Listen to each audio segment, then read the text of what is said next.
The fastest way to fake progress in a RAG system is not bad retrieval. It is bad relevance labels. Exactly. If your labels are sloppy, your eval looks scientific, while quietly rewarding the wrong system. That is the part people miss. They think labels are bookkeeping. You are saying labels can decide who wins. They absolutely can. In RAG, a relevance label tells the evaluator what counts as a good retrieved chunk or answer support. If that definition is fuzzy, every score built on top of it gets bent. So this is not a data hygiene side quest. This is model selection, roadmap, and budget allocation. Right. Imagine two retrievers. One fetches broad background passages. The other fetches the exact paragraph that answers the user. If your labeler marks both as equally relevant, your eval cannot tell precision from noise. And then, the broader retriever might look safer because it grabs more vaguely related text. Yes, and that changes behavior. The team may ship the system that feels good in a dashboard, but produces longer prompts, higher cost, and more hallucination risk, because the generator gets buried in junk. Let us pin down the phrase. What makes a bad relevance label? 3 things show up constantly. First, the label does not match the real task. Second, the guidelines are too vague. Third, different labelers apply different standards, so the metric becomes noisy. Start with task mismatch. Give me a practical case, not a theory lecture. Say the user asks, how long is parental leave in California? A chunk about federal FMLA is topically related, but it may not answer the state-specific question. If your label says relevant because it is on the same topic, you reward retrieval that sounds useful, but fails the actual need. So, topical is not the same as useful. Exactly. In RAG, relevance usually needs to mean useful for answering this query, in this context, at this level of specificity. If you collapse all that into a loose yes or no, you hide the difference between answer-bearing evidence and nearby trivia. That sounds like where guidelines come in. People love to skip them because they feel slow. And then they pay for it later.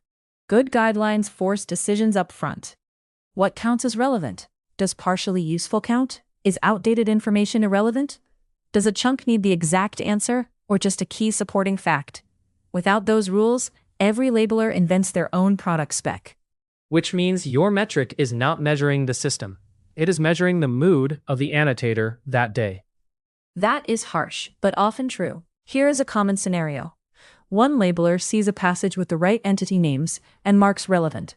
Another says irrelevant because the passage never resolves the user's question.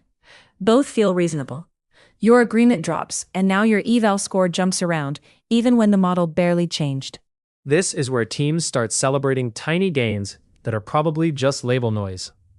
Yes, if disagreement is high, a 2-point gain in recall or NDCG may be meaningless. You are looking at turbulence, not progress. That leads to bad decisions. Shipping the wrong retriever, rejecting a real improvement, or tuning endlessly against a shaky target. There is also politics here. The team with the cleaner story can win over the team with the better system. Absolutely. Bad labels distort evaluation in a strategic way. They can favor systems that retrieve more text, systems tuned to match annotator quirks, or systems optimized for benchmark shortcuts instead of user outcomes. Give me one more concrete example, this time with chunks. Suppose your knowledge base has a troubleshooting article. The user asks, why does error 18456 happen after password rotation? Chunk A defines error 18456 in general. Chunk B explains the password rotation failure mode and the fix. If your label policy marks both as simply relevant, a retriever that gets only chunk A looks fine in eval, even though users still cannot solve the problem. So, the label erased the difference between explanation and resolution. Right. A better guideline might separate directly answering, partially helpful, and off-target, or define relevant as enough information to support a correct answer. The exact scheme can be simple. The key is that everyone uses the same rule, tied to the product goal. What should a programmer building RAG do this week, practically? Pick 20 real queries.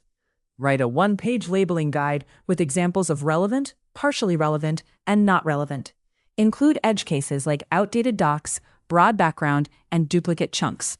Have two people label the same set, compare disagreements, then fix the guide before scaling. That sounds boring compared with another model experiment. It is boring in the same way test coverage is boring, until the day it saves you from shipping the wrong thing.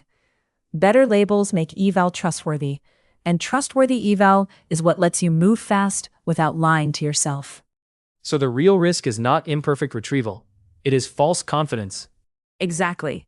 In RAG, a bad label does not just mark a document wrong, it trains your whole team to trust the wrong score.